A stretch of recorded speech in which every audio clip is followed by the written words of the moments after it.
mu byengera bye yamusaba byali bingi byalina okumusaba naye yalaba ekikulu ekibikira byonna ekiri waggulu waabyo byonna kyalina okusaba Allah subhanahu wa ta'ala yamusaba ekyengera kya mukisa yamusaba ekyengera kya mukisa Allah tabaraka wa ta'ala mfuule ow'omukisa wonna eryato lino we ligenda okuyimirira Allah tuwa omukisa Allah subhanahu wa ta'ala n'amwanukula ng'amuwadde omukisa n'abali naye wa ala ummanin mimman ma'aka Allah yagumuwa omukisa namugamba n'abo abali naawe nabo ngubawadde lwaki Nuhu alayhi salatu wassalamu yasaba mukisa bayaga nti kasita nfuna omukisa ebirala byonna bijja kutambula bulungi teyasaba bugagga teyasaba daawa ye yeyongere mu maaso teyasaba zadde teyasaba by'oyinza okulowoozaako naye yasaba Allah tabaraka wa ta'ala okubeera ng'amuwa omukisa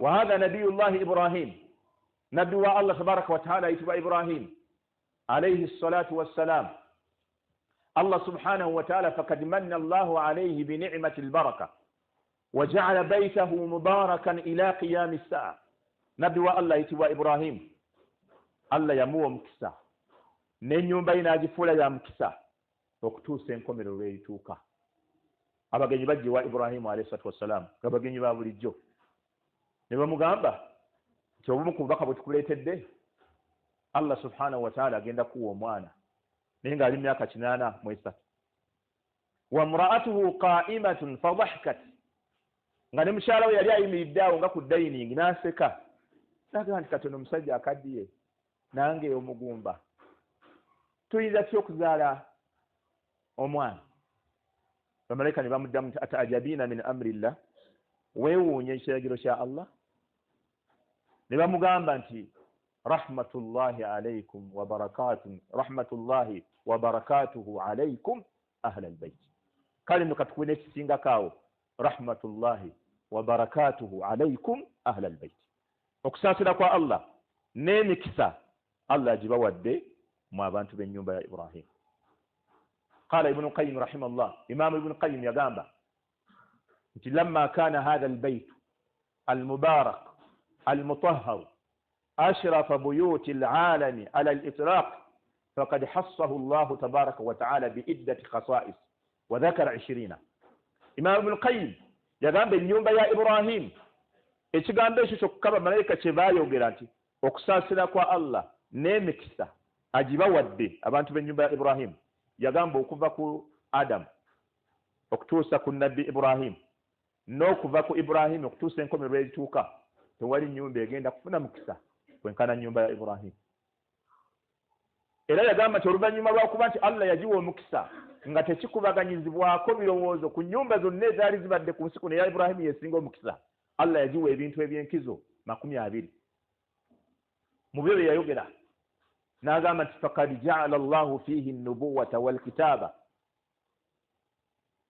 faqad ja'ala Allahu fihi an-nubuwwata wal kitab wa lam ya'ti ba'da Ibrahim nabiyyun illa wa huwa min ahli bayti yagamba nti Allah yagissaamu ekitabo n'obwannabbi teri nabbi yasja oluvannyuma lwa Ibrahim okujjako ng'ava mu nnyumba ya Ibrahim buli nabbi yenna eyajja okuva ku olwo lunaku Allah yateeka omukisa mu nnyumba ya Ibrahim buli nabbi yenna Ishaqa yavaamu Abayisirayiri Ismaili yavaamu bannabbi Abawarabu bonna bannabbi basonga ku nnyumba ya Ibrahim ekyokubiri yagamba anna Allah tabaraka wa ta'ala ja'ala fihi a'immatan yahduna bi amrihi fakullu man dakhala al-jannata min awliya'i Allah dakhala an tariqi da'watihim la hawla wala quwwata illa billah yagamba nti Allah ennyumba ya Ibrahim gye yateekamu baimaamu abalungamya abantu olw'ekiragiro kya Allah n'agamba buli muntu yenna aliyingira ejjana agenda kuyitira ku kkoola kw'abantu ba Ibrahim buli yenna aliyingira ejjana okuva ku Ibrahim okutuusa ensi lw'eriggwawo amakulu agenda kuyitira ku ddaawa yaabwe nga bamuyinako akalungi ke bamufunako n'agamba ekyokusatu anna allaha ja'ala fihi khalilain allah ennyumba eyo yajjamu abantu ababiri basinga okwagala mu bitonde allah byateeka ku nsi ebiyitibwa bantu babiri byasukkulumya n'abatuusa ku ddaala erya khulla asooka ibrahimu alayhi salatu wassalam owokubiri ye nabbi muhammad sallallahu alaihi wasallam layini ye eva mu ibrahim alayhi salatu wassalam era nabbi sallam yennyini yayogera n'okwogera bwe yatambuzibwa mu ggulu yagenda alaba bannabbi bonna naye yabagamba asinga okufaanana ibrahim akhuukum ye muganda wammwe makulu yali yeetegeeza alayhi salatu wassalam n'okumufaanana yasinga omufaanana mu bantu bonna allah ennyumba eya ibrahim yagiteekamu omukisa bannabbi ba allah baali tebeegagasa ku kiyitibwa kunoonya mukisa mu nsi muno wa hatha nabiyullahi ayub owokusatu nabbi wa allah ayitibwa ayub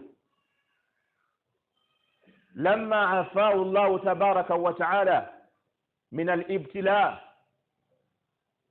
radda ilayhi maaluhu au radda lahu maaluhu radda lahu maalahu wa ahlahu wa ad'afan mithlah nabbi ayubu allah yamugezesa n'obulwadde n'alwala nnyo yali mugagga n'ayavuwala n'asigala okuba nti ali omu yekka mu kisiko naye allah bwe yamuwonya yamuddiza ebintu byali alina wa mithlahu ma'ahu nga buli kimu amukubisizaamu n'agaggawala okusinga bwe yali nga tannalwala n'abaana n'asinga be yalina buli kimu allah yajja amukubisizaamu naye oluvannyuma lwa allah tabaraka wataala okumuddiza obugagga obwo hadisi eri mu bukhari kana ayubu yagtasilu uryana lumu yali aliko waali mu kisiko ng'anaaba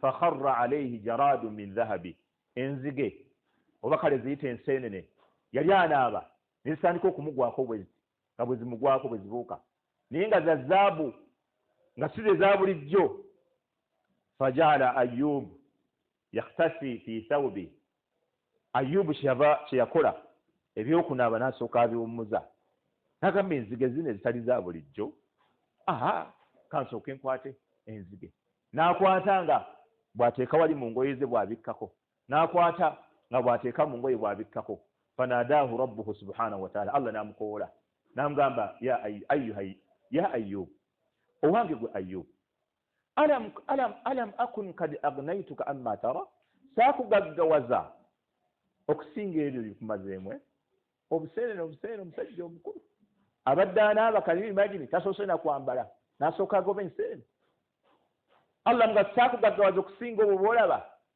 qala bala wa izzati qala bala ya rabbi n'amuddamu naga nti allah kituufu wangaggawaza walakin la ghina bi an barakatika nze bwali bugagga bwe neerabawo nabwo bukiyitibwa omukisa gwo buno obuseenene buyinza okubaamu omukisa allah bikamumala okubukwata anoonya mukisa awamu n'ekyo nabiyu min al anbiya abunoonyamu mukisa yaga la ghina bi an barakatika siyinza kwegaggawaza niŋŋamba sinoonya mukisa gwo allah nze noonya mukisa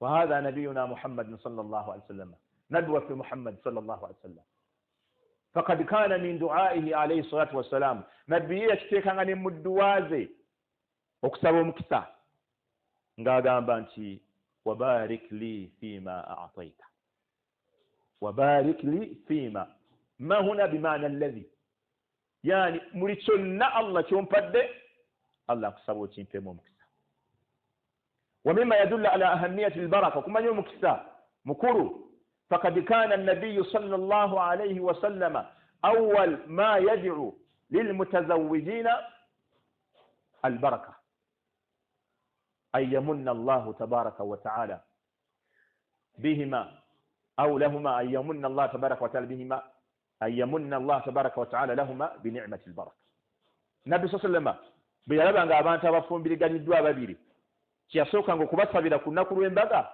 barakallahu lakuma wa baraka alaykuma wa jamaa bainakuma fi khair lwaki basabira abaana lwaki basabira sente lwaki basabira nga nyumba mamotoka oba ntambula yamanyanga nti kasita omuntu omusabira omukisa kiba kiwedde ng'aga nti barakallahu lakuma wa baraka alaykuma wa jamaa bainakuma fi khair wa mimma yadullu ala ahamiyati albaraka okumanya omukisa mukulu mu bulamu bwange n'obubwo فقد جعلت تحية المسلمين عند اللقاء طلبا للسلام والرحمة والبركة.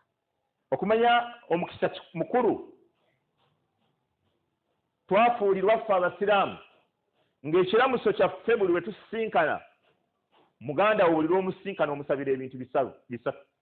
Ekisooka, assalaamu alaikum wa rahmatullahi wa barakatuh. Omuntu omusabira mirembe na kusaasira kwa Allah na Allah kumuwa mikisa. Nekifuulibwa nga kiramuso kyaffe tusabirangane emikisa olw'obukulu bw'emikisa. فالنعمة عباد الله فالبركة عباد الله ekiyitibwa omukisa ashiinako obuyinza ali omu yekka Allahu tabaraka wa taala. wasmuhu mubarak kyobala n'erinnya lye lya mukisa tabaraka smu rabbika dhil jalali wal ikram. Allah erinnya lye yatukula nannyini kuwa mukisa. Emikisa tebaginoonya mu miti enzikiriza efa ey'abantu abantu ebibatutte mu masabo kunoonyayo kati kanaatunda, kunoonyayo kati kanaamuwangaaliza bufumbo, kunoonyayo kati kakuzaala, kunoonyayo irizi ya ssente, kunoonyayo irizi ya mikisa. Emikisa teginoonyezebwa mu miti okuggyako Allah kye yanasswako oba nabbi waffe kye yanasswako nti ekyo kirina omukisa ng'entende. Nabbi sallallahu alaihi wasallam yanasswa nti zirina omukisa. Wa inna min ash-shajara yagana mazima mu miti mulimu omuti ng'omukisa gwagwo guli ng'omukisa gw'omukkiriza. Basahaba ne batandika okunoonya omuti ogwo ne bagenda mu bibira nga banoonya muti ki. Abdullah ibn Umar baga nti ze nengutegeera naye nga ntya okwogera kubanga waliwo basahaba abansinga obukulu. Paka Nabbi sallallahu alaihi wasallam n'abagamba entende ye erimu omukisa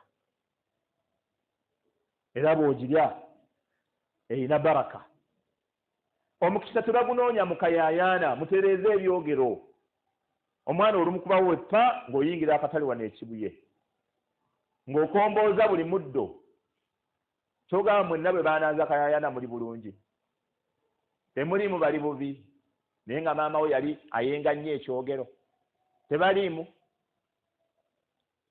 Olweza bameka be baanaaza olweza maama we najja nakutubbalako. Omwana ateekamu ekyogero, teekamu olweza, teekamu kannamirembe, teekamu akayayaana. Omwana muwala bamuyayaanira ebuyayaanizi. Bameka be babunaaza nga banoonya tebalaba. Obuyayaana si bwe bugaba emikisa abada. Namirembe si aleeta emirembe. Akatanga si katangira ebizibu okujja abada. Ekyogero tetukinaaza mwana bwe kiba kiteekeddwako obwebindu naye bwe kiba kiteekeddwamu ddagala ne batubuulira kye likola litereeza olususu lw'omwana limuggyako ebiyobyo, limuggyako ebiguuna, bw'alinywa abeera bw'ati munda nga tubitegeera bye boogera. Ekyogero tekirina buzibu naye kasita batandika okweyogeza ebyo ebigambo by'ekiyaayi munaateekamu kayayaana tebaakunaaza lweza ggwe abantu batandika okunoonya olweza mbu bafune emikisa. Hunaka umuru ذكرها العلماء أنها يستطيع العبد من أجلها أن ينال البركة. بدل الله تبارك وتعالى olw'obukulu bw'omukisa tulina ogunoonya tetugaana naye tetulinnya miti. Abantu muvaano mu byalo ewammwe ne mugenda mu bibuga ne mugenda ku ntaana z'abakisammwe ne bajjajjammwe ne mufukamira ne mukutulako obuddo ne muyenga ne munaaba bumufune baraka. Obusiraamu n'obukuba ku ttaka kubanga gwe baraka ozinoonyeza mbijja abafu abafedda amwaatun allaga abafu gayru ahya sibalamu wama yash'uruna ayyana yub'athun. ne bwe bali mu ntaana tebamanyi bye bagenda kuvaawo. Ofukamidde essula bataata ebintu bigaanyi ku kibuga bannange bonna beeyagala naye ebyange bye bigaanyi. Bataata bwe baseka ne baga ssula kacya tuzaala bajega oli muyitirivu. Abafu kacya tuzaala mujega gwe oli muyitirivu. N'oteeka n'abaana bo ku pikipiki oba mu mmotoka n'obavuga n'okkirira ewammwe embuulire bakusanga oli ku bijja weetooloola n'abaana bo nenga kubijjawo ogenze waliwo abasajja n'abakyala ababeerawo ng'obwavu obubaliko n'engoye za bituli siripa emu erimu n'ebituli endala ya guliini endala myufu naye basiba ku bijja ento ne zibafuubako nga bagenda okulima ne zibafuubako nga banona amazzi senga ebijja byali bigaba baraka baali badde balina mmeka basiba bakuba kabuuli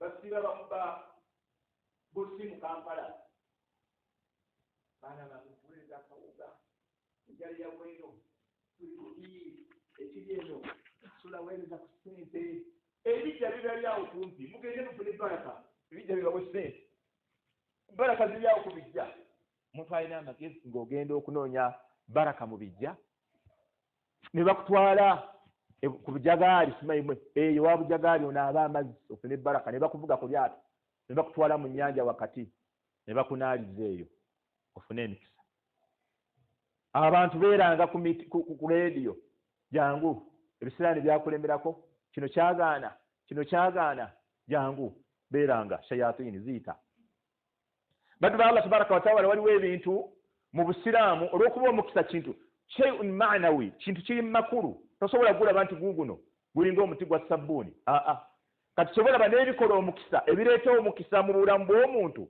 nabyo umurun ma'nawiya biri makulu bw'obikola ebintu ebireeta omukisa bamanyi baabitubuulira ekisooka kankubuulireyo ebimu kambabuulire ku bimu ebireeta omukisa mu bulamu bw'omuntu ekisooka qiraatu ma tayassara laka min alqur'ani walahu aya fi kulli yawm bw'obulaga Allah akuwa omukisa somangayo ekikwanguyidde mu Qur'ani mu buli lunaku ne bw'oba osobola okusoma aya emu yokka soma obweyagala omukisa naye waliwo abazadde abeewuunyisa nga ye Allahu tabaraka wa taala teyamuwa mukisa oba yamuwa n'agulagajjalira oba abazadde be batafaayo nga tasobola kusoma Qur'an nga tasobola naye ng'embeera gy'alimu bwe batuula awaka ne mukyala we embeera ey'obutasobola kusoma Qur'an ayagala n'omwana we gy'aba abeeramu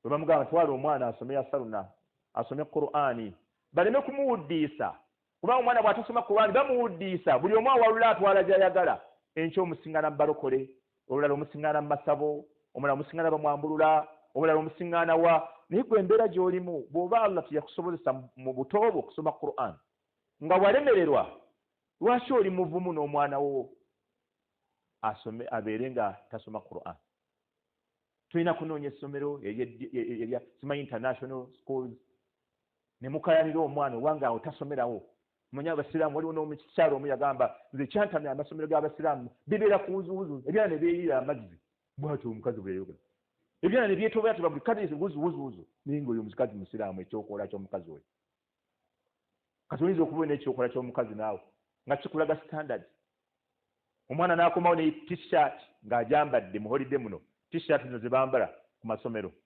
ng'eriko Yesu amala naye nga tufa nayo omwana asoma bulungi oluzungu basomesa bulungi oluzungu Jesus is our savior nga tufaayo oba Yokaana Bakoliisa 21:23 nga kekanyirira kali ku t-shirt y'omwana wo naye oli mugumu nnyo era osaala era tolina kyowulira naye bw'ova mu nsavu ogenda okuleka kyekigenda okuddirira fubako omwana waasomeyo kyasobola ettaamu eno bweggwako mutwale mu ssomero esomesa eddiini tewali investment gy'oyinza kukola nga ku investinga mwana wo teri abo bonna bolaba bali waggulu abeewaana n'obugagga ne ssente n'ebitiibwa n'obufuzi n'emmundu byonna olunaku lwe bamubika nga bwe baabisoono nga biwedde naye omwana wo oba wamuleka ku nsi nga yasoma Qur'an n'asomesa buli kyonna ekinaatambula ojja sigala ng'ofuna Allah tabaraka wa taala yennyini yatubuulira nti Qur'an erimu omukisa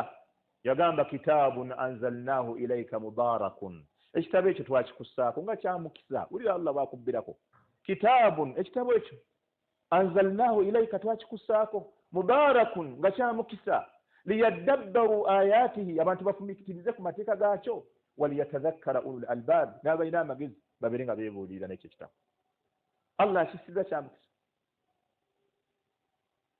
ate wakad khassa subhanahu wa ta'ala ba'd suwarihi وذكر أن في قراءتها بركة أيضا من السورة الله سبحانه وتعالى يجمع نازي سكر ميانغا تزينو مكسا نغمزو سورة البقرة.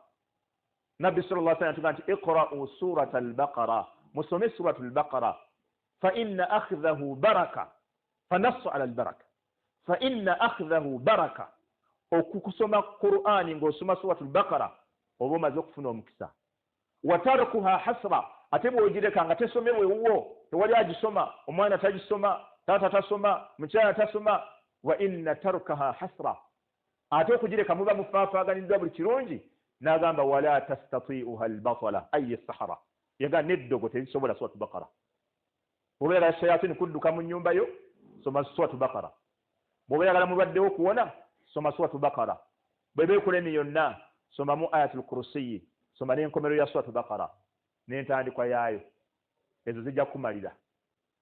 Nabi sallallahu alayhi wasallam yatugamba ogisoma era natugamba nti la taj'alu buyutakum maqadira enyumba zamwe bale temuzifuula ng'entaana. اقرأوا فيها سورة البقرة اقرأوا فيها سورة البقرة مسمرين سورة البقرة فإن الشيطان وبانغ الستان مجني شياطيني يفر من البيت الذي تقرأ فيه سورة البقرة. أما جني قد كالشيطان إن يوم بينا اسمروا سورة البقرة قرآن بوجيكو أتاكو مكسو جاجفنا بوجسولي لدو جاكو نوني مكسا مكايانا oberene nnindi y'emituwa munaana ofuuwe n'enyuma giddugale onoonya mikisa. Oberene endeku ey'embalabe mu nnyumba yo nga mweri. Oberene ensawo y'eddungu mu nnyumba yo nga mweri. Ebigali lubaale ensimbi eŋŋaana nga bw'onyeenya mbooti naye ng'emikisa ogirabako. Agigaba tomutegeera bw'oginoonyeza mu bana abayaayi abaffere. Ekyokubiri min asbaabi jalbi albaraka fi hayaati almu'mini mu nsonga ey'okubiri nzimu ku nsonga ezireeta emikisa mu bulamu bw'omuntu ترك النوم بعد الفجر إلى الشروق. omuntu obutaddayo kwebaka oluvannyuma lwa solati subuhi okutuusa enjuba lweyimuka. Akakadde bw'oba oyagala omukisa mu bulamu bwo tokebakanga. fa inna awwala nnahaari kubanga akadde ako akasooka kaba ka ssaawa ng'emu oba eddakiika 45 oba essaawa n'eddakiika 2 si kawanvu nnyo naate. akadde ako akasooka fa inna awwala nnahaari akadde akasookaako waqtu lihululi albarakat wa nuzuli alarzaq ke kadde Allah kayanjululizaamu emikisa n'okussa arzaaki z'abantu.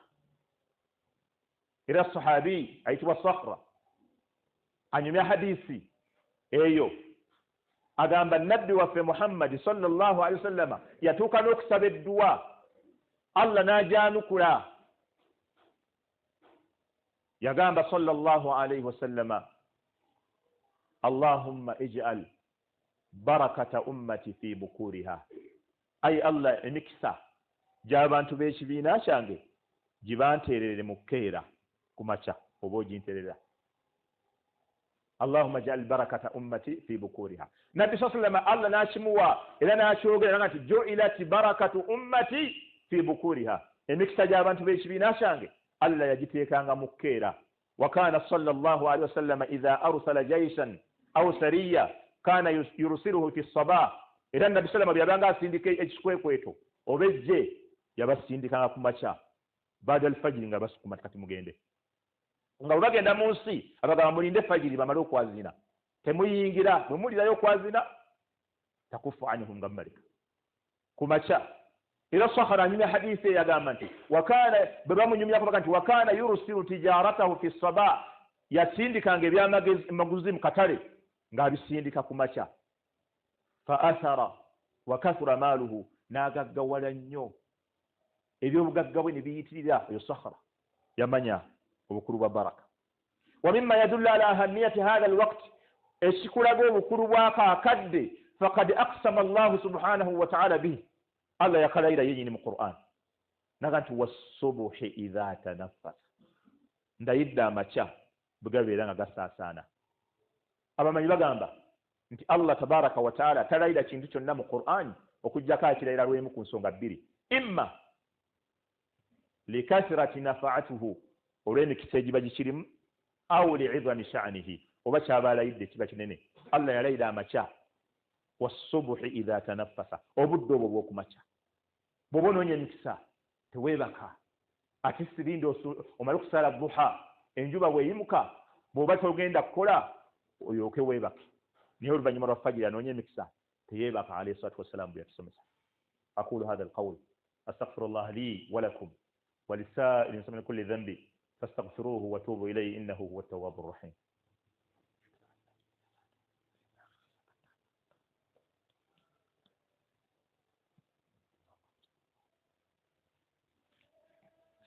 الحمد لله على إحسانه والشكر له على توفيقه وامتنانه.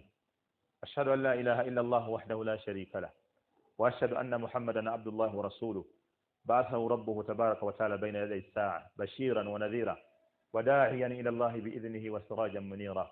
اللهم صل وسلم وبارك على هذا النبي المعطاء الرحمة المسداة النعمة المهداة وسلم تسليما كثيرا. ومن أسباب جلب البركة في حياة المسلم nsonga yokusatu mu nsonga ezireeta omukisa التبكير إلى العمل. التبكير إلى العمل omuntu okukeera ku mulimu gw'okola obanga guli mu mirimu egikeerebwako okukeera ku mulimu kubanga nabbi sallallahu alayhi wa sallam atubwira nti ju'ilat barakati ummati fi bukuriha emikisa gya umma yange Allah yagiteeka mu kukeera. Buli lwokeera ku mulimu ofuna n'abaganda baga nti ennyonyi enkeeze yeerya ensiriŋŋanyi. Buli lwokeerewa emikisa gigenda barakaati zigenda. bw'oba oyagala okufuna keera ku mulimu w'okola. ekyokuna min asbaabi jalbi albaraka mu nsonga ezireeta emikisa al ijtimaa'u ala at-ta'ami وعدم الأكل في وسط الطعام والتسمية عليه. bintu bisatu mu kimu bireeta emikisa. byebiruwa ebisatu mu kimu byonna biri ku mmere. ekisooka okulya emmere nga tuliira wamu. Wahshi ibn Harbi yajja eri nabbi sallallahu alayhi wa sallam ya Rasulallah omubanga omubaka wa Allah inna naakulu wala nashba'u. nabbi tulya naye tetukkuta. tulya emmere naye tugenda okugira tusenga tulinga abataalidde. nabbi n'abawo ebintu bisatu ebijja obbayamba. n'agamba sallallahu alayhi wa sallama la'allakum ta'kuluna mutafarriqina oba mulya mwesudde nga mweyawudde. qaalu na'am ne bamugamba nti ye nga naffe bwe tukola. emmere y'omwami wali kameeza omwana omu n'agenda mu ffumbiro omulala n'agenda ku dayiningi omulala n'agenda mu luggya omulala n'agenda mu kisenge buli omu alya yekka. so gye twakulira edda eyaliko mu byalo bakadde baffe baateekangawo olujjuliro ne babega naye nga babega ku lujjuliro olw'okunoonya omukisa. yali mu hikima naye neffe yaffe nabbi sallallahu alayhi wa sallam oba mulya mweyawudde. qaalu na'am ne bamugamba ye. nabbi n'amuwa amagezi n'amugamba ijtami'u ala ta'amikum mukuŋŋaanirenga ku mmere yammwe muteekewo olusaniya muteekewo olujjuliro. ijtami'u ala ta'amikum mukuŋŋaanire ku mmere yammwe. wadhkuru sima Allahi alayhi ate mwogerereko erinnya lya Allah yubaraku lakum fihi Allah jajibatiramu omukisa. Wahshi ibn Harb agamba bwe twakola ekyo tetwaddamu kufuna njala mu Madiina. kasita twatandika okuliirawo zimu ku nsonga ezireeta baraka okubeera nti tuliira wamu n'okusoma erinnya lya Allah tabaraka wa taala. ekirala nabbi sallama kyayogera ku mmere oyinza okitwala ng'ekyokutaano mu nsonga ezireeta baraka. adamu l aklu fi wasati taami okuba nti emmere ate bwe tuba tugirya tetulya wakati. tosookera wakati olukwata effuuko n'akambe n'otandika okusimba wakati oti mu mmere n'osimba esigaddewo neyonooneka wakati wonna n'olyawo. nabbi sallallahu alayhi wa sallam yatugamba mu makulu g'ebigambo bye inna albarakata tanzilu wasata at-ta'ami emikisa jikka wakati w'emmere mu sowaani wakati we jikka. fakulu min hafatayi bwe muba mulya emmere mulye ebbali n'ebbali wala taakulu min wasatihi, emmere temugirya wakati, kubanga wakati emikisa wegikka kasita mulyawo basi emmere esigadde ng'eggwamu emikisa. Tulina kulya wakati mbaka sallallahu alaihi wasallama bwe yatuyigiriza. Ekidirira ekisembayo eky'omukaaga mu nsonga ez'etabaraka, ilqaa'u salaami ala ahlika inda arrujui waddukhuli ilayhim, okutooleranga abantu bo salaamu buli lw'oba odda awaka ng'oyingira booti abantu bo batoolere sooka nga salaamu. Nabbi yagamba Anas bin Malik namga ya bunayya, mwana wange, idha dakhalta ala ahlika au idha awaita ila ahlika, buli lw'obanga ozzeeyo abantu bo fasallim, batoolere salaamu, yakun barakatan alayka wa ala ahli baitika, yijja kuba mikisa gy'oli n'eri abantu ab'ennyumba yo. Abantu awaka batuukira mu kuyomba, batuukira mu kwekyanga, kubuuza ani yakoze kino, kubuuza gundi ali luddawa, kusamba butaasa, kusamba sefuliya, ani yasize ejiraasi yange najja e Makka n'akuba omuntu oli. Ya akhi, salaamu. Bw'oba oyingira waka salaamu. Nabbi sallallahu alaihi wasallam salaamu, toola salaamu akhi karim. Ekisembayo min asbaabi jalbi baraka, n'ebirala bingi kandyogereko ebyo musobole okukwatako ebimu. Ekisembayo mu nsonga ezireeta baraka mu bulamu bw'omuntu, silatu rahim, okukolagana obulungi n'abantu b'oluganda lwo, okuyunga abooluganda. Tumanyi abooluganda balina ebizibu bingi, naye gumiikiriza obakole, obayise bulungi, okolagane nabo bulungi, kubanga mu hadisi alladhi rawahu ibn Hibban byayogera, ne Tirmidhi ne Ahmad ne Abu Dawud wa sakata anhu وقد صححه الألباني رحمه الله. لفظ ابن حبان نبي صلى الله عليه وسلم يا قامت وإن من أعجل ثوابا وإن من أعجل الطاعة ثوابا وإن من أعجل مزمك ngondera zetugondera Allah olukyasinza okuleeta empeera amangu. Yagamba la silatu rahim, wa fi riwayat ibn Hibban silatu rahim, kuyunga luganda. Nagamba wa inna ahla albayt la yakunu wa hatta ahla albayt kad yakunu fajara. Yagamba wa hatta ahla albayt, abantu b'ennyumba emu, ab'effamile emu, la yakunu fajara, basobola okubeera nga boonoonefu, ab'effamile eyo nga boonoonefu. Fatanimu amwaluhum, sente zaabwe naye ne ziyinjiwala. Watakthuru adaduhum, n'omuwendo gwabwe nga beeyongerako buli nnaku. Idha tawasalu, bwe babeera nga bakolagana bulungi, basobola okuba nga basajja boonoonefu, naye olw'okukolagana kuno obulungi Allah n'abayinjiwaliza sente, n'abaana baabwe ne bawera. Wahata hadisi ya Ibn Hibban yayongerako n'ekigambo ekigamba ng'agimaliriza n'agamba nti wama ahlu baitin yatawasaluna fayahtajuna, teri bantu ba nnyumba emu, bafamire emu bayinza kuba nga bakolagana bulungi ne beetaaga eri omuntu omulala, baba beemala. Tebeetaaga nga bakwetaaza ki, gundi ayungawo ne gundi n'akwatizawo ne gundi, ebyabwe ne babimala. Tebeetaaga muntu webweru kubayamba kubanga bakolagana. Naye buli lwema temukolagana, omwami n'omukyala tetukolagana, abaana buli omu ali ku lulwe, buli omu baraka tezigenda kubeerawo. Idhan baddu ba Allah, bwe tuba twagala okutereeza eddiini yaffe, tutereeze enzikiriza zaffe. Baraka, emikisa kiri mu bintu by'otulabako, kinoonyeze mu bintu Allah bye yalagira. Tonoonyanga emikisa mu bintu ebirala.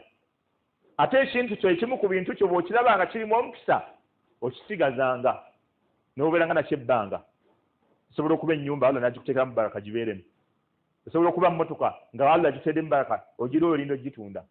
Esobola okuba nte, esobola okuba mukyalo oba mwami, Allah kyakuteereddemu baraka, abamu batugamba beera nakyo. Inna Allaha malaikatahu yusalluna ala nabi ya ayyuha alladhina amanu sallu alayhi wa sallimu taslima. اللهم صل وسلم وبارك على عبدك ورسولك محمد وعلى آله وصحبه كما صليت وباركت على إبراهيم وعلى إبراهيم إنك حميد مجيد. وبارك اللهم على إبراهيم وعلى إبراهيم كما باركت على إبراهيم، وبارك اللهم على محمد وعلى محمد كما باركت على إبراهيم وعلى إبراهيم إنك حميد مجيد. اللهم أعز الإسلام والمسلمين وأذل الشرك والمشركين ودمر أعداءك أعداء الدين، واجعل هذا بلدا آمنا مطمئنا وسائر بلاد المسلمين.